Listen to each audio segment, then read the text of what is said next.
Oui, je suis un petit peu en retard, ok.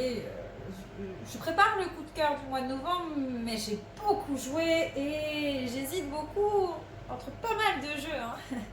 Peut-être un peu trop. Bon, allez, il faut que j'en choisisse qu'un. 1, 2, 3. Il y en a encore deux. Obscurio, Noctiluca, Obscurio, Noctiluca. Bon, allez, il faut vraiment que je me décide. Tadam!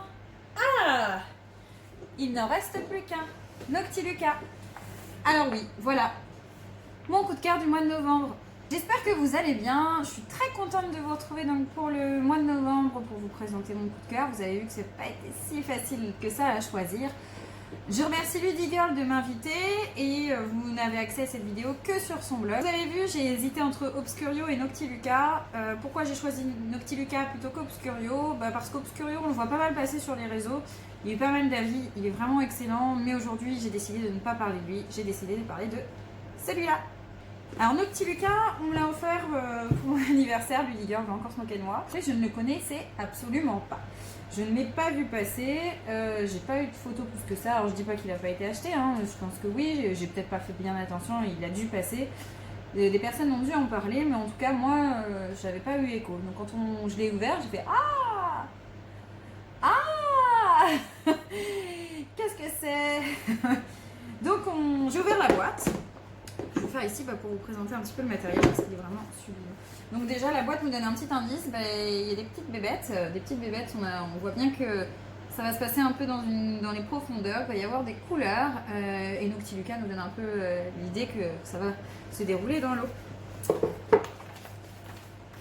Donc Noctiluca c'est quoi? C'est un plateau de jeu recto-verso. Pourquoi recto-verso? Parce que d'un côté on a le mode de jeu solo et c'est ce qui me plaît.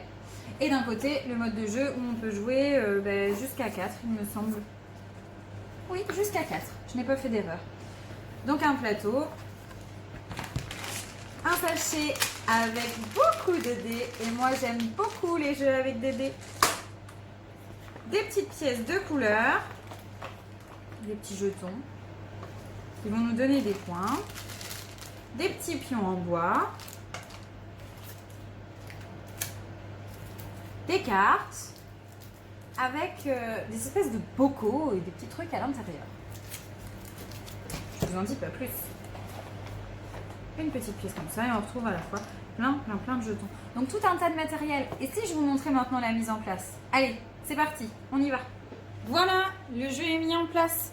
Alors j'ai mis une mise en place pour 2 joueurs, mais sachez qu'on peut faire pour 3, pour 4, il faut juste séparer. Donc ces pions qui sont là de manière équitable, à ce que chacun en ait le même nombre. Au début du jeu, on va attribuer donc une couleur de manière secrète à un des joueurs. Donc on a cette face-là qui nous rappelle les différentes manières de scorer. Et on va donner à chaque joueur une carte. Donc là, si je prends la carte de ce joueur-là, je regarde. Ah! Il aura la couleur bleue. Lui, il va essayer de collectionner les bleus parce que chaque bleu qu'il aura récupéré donc dans ses bocaux lui fera gagner un point de victoire. Les autres manières de gagner des points, en gagnant des petits jetons, donc qui sont là, qui sont de plus en plus grands, de gagner des points sur les cartes, d'avoir les petites bébêtes dans ses bocaux, et à la fin, si jamais il y a des dés qui ne sont pas placés à la fin du jeu, d'avoir des paires pour marquer un point. Au début du jeu, on reçoit 3 cartes. 3 cartes avec des espèces de commandes en réalité. Des Noctiluca qu'il faut aller chercher dans les profondeurs pour livrer et gagner des points. Par exemple, pour cette carte-ci, il faut récupérer 2 dés orange et 2 dés verts. Une fois les 4 dés récupérés de la bonne couleur, hop, la commande est remplie. Je la mets de côté et je peux récupérer un jeton de la couleur. Le premier de la pile. Donc au début, j'ai un petit 2. Ah, je viens de révéler un 3. Et les pions vont jusqu'à 8. Maintenant, concrètement, comment ça se joue? Parce que c'est bien d'avoir ces petites commandes, de savoir qu'il faut les remplir. Mais comment je les récupère, ces Noctiluca? Alors, pour récupérer les Noctiluca, on a nos petits pions qu'on va placer donc sur la terre et choisir sa ligne où on va récupérer les Noctiluca. Par exemple, si je me mets ici, je peux récupérer sur cette ligne-là ou sur cette ligne-là. Mais je ne peux pas récupérer tous les dés ou simplement ceux qui m'intéressent. je récupère ceux de la même valeur. Par exemple, si je décide de récupérer les 3, je vais récupérer tous les 3 de cette ligne. Je regarde ici, il n'y en a pas, il n'y en a pas. Oh, un 3 vert. Et je vais essayer d'aller les placer dans mes commandes pour essayer de gagner. Hop, hop. Et hop. Mince. Un violet en trop. Je ne peux pas le placer, j'ai pas de case violette. Je vais le proposer à mon adversaire, les petits bocaux, si jamais ça l'intéresse. Si ça ne l'intéresse pas, ce dé est perdu, on l'enlève, on le remet dans la boîte. Et ainsi de suite. Toute la partie va se dérouler. Mais on n'enlève pas les petits jetons, ce qui veut dire que maintenant, mon adversaire ne peut plus se mettre là et moi non plus. Par contre, on peut se mettre en face ou sur le côté et ainsi de suite, les dés vont se vider. Une fois que les 6 petits pions ont été placés, eh bien, on arrête cette manche-ci et on va passer à la deuxième manche, deuxième et dernière manche. Il n'y a que 2 manches dans ce jeu. Est-ce que vous avez envie de voir le mode solo? Parce que le mode solo, moi, c'est ce que je préfère. Vous voulez le voir? Allez, je vous emmène. Hop, le plateau a changé de sens. Vous êtes prêts? Les dés, c'est parti. Alors, vu comme ça, on a l'impression qu'on les met un petit peu au hasard. Je vous assure que non. En fait, tout autour ici, on met 4 dés par petit emplacement que l'on voit. Et sur l'extérieur, on en met 5. En réalité, c'est très simple. La seule chose que je trouve dommage, c'est qu'on n'ait pas de petits sachets comme dans Azul pour répartir les dés aléatoirement sans vraiment les voir. Alors, une partie solo, c'est quoi? Eh bien, c'est simple, on a 12 pions cette fois-ci, à nous tout seuls.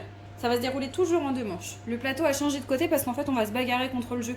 Le jeu va essayer de tuer les Noctiluca et nous, on va essayer de les sauver et en sauver le maximum. À la fin de la partie, il faudra avoir plus de points que le jeu si je veux gagner. Concrètement, comment ça se joue? Exactement de la même manière. Je place mon pion, je récupère sur les lignes en face les dés de mon choix, les dés de la valeur de mon choix, que je place donc sur les cartes que j'aurai devant moi. Et ensuite, une fois que j'ai fait ça, eh ben, c'est pas l'autre joueur qui va jouer, c'est le jeu. Le jeu, lui, il joue avec quoi? Il joue avec le dé noir. Le dé noir, on le lance. Hop, il m'indique un nombre, le 5. Je regarde la flèche du plateau central, quelle couleur elle me montre. Donc là, on voit que c'est divisé en 3 parties. Il y a la partie violette, la partie verte et la partie un peu marron. C'est les nombres qu'il y avait au tout départ. Je les ai mis visibles là, j'ai pas mis les dés dessus. Que sur l'espace violet, je vais devoir retirer des dés. Et je vais retirer les dés qui sont sur l'emplacement numéro 5. L'emplacement numéro 5 est là. Ces Noctiluca sont perdus à tout jamais. Bon, j'ai oublié quelques règles. Je ne vous ai pas tout expliqué en détail. Si vous avez envie, n'hésitez pas à aller sur ma page. J'ai expliqué davantage, mais si je vous parle direct pendant 10 minutes, c'est absolument pas l'objectif. Parce que là, il faut que je vous explique pourquoi c'est mon coup de cœur. Maintenant que je vous ai présenté très brièvement les règles, il y a plein de subtilités, surtout dans le mode solo qui est un peu plus compliqué. Il y a beaucoup d'autres choses à savoir sur ce jeu, mais je vous laisserai le découvrir. Là, ça vous donne déjà une vue d'ensemble si vous allez aimer. Donc Noctiluca, pourquoi moi il me plaît?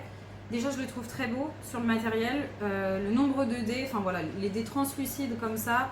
Le plateau que je trouve très beau. Mais je dirais que ce qui me donne encore plus envie, c'est que c'est un jeu où j'ai pas besoin de réfléchir pour une fois à collectionner des cartes, à réfléchir comment placer mes meeples pour pouvoir me rapporter le maximum. Là, j'ai besoin de juste simplement de réfléchir où est-ce que je vais placer mon pion pour optimiser le remplissage de mes bocaux et gagner le plus de points. Il y a vraiment différentes manières de scorer.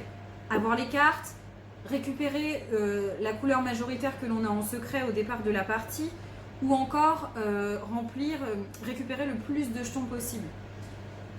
C'est ce qui fait que je trouve ça très sympathique parce qu'il est très abordable, des règles très simples à expliquer, très rapides, et à la fois tout le monde peut s'y retrouver sans forcément avoir déjà joué aux jeux de société. Par contre, vraiment ce que je préfère, c'est le mode solo.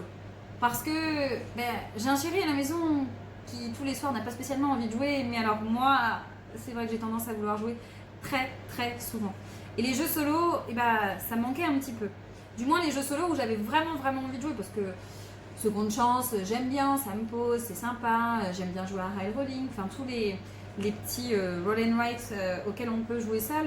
Mais j'avais pas vraiment de jeu de plateau où je m'éclatais et j'avais vraiment envie de dépouiller le jeu. Parce que là c'est un peu l'idée. Première partie, je me suis pris une raclée monumentale. Et après j'ai recommencé jusqu'à temps de mettre une sacrée raclée au jeu. Je me suis bien vengée, hein. Voilà, donc non seulement un thème très joli, un matériel que je trouve vraiment très beau, mais alors des bons moments qu'on peut passer seul. Et on n'a pas l'impression de jouer seul. Enfin, moi je ne l'ai pas eu. Après, les goûts et les couleurs, ça on pourra en discuter des heures. Mais c'est vrai que moi, j'ai passé vraiment un bon temps à jouer à ce jeu. Et je continue. Dès que j'ai envie de me faire un jeu toute seule, parce que Seb n'a pas très envie de jouer, et c'est le premier auquel je pense et c'est le premier que je sors. Voilà. J'espère que je vous aurai donné envie de jouer à ce jeu, ou du moins de découvrir.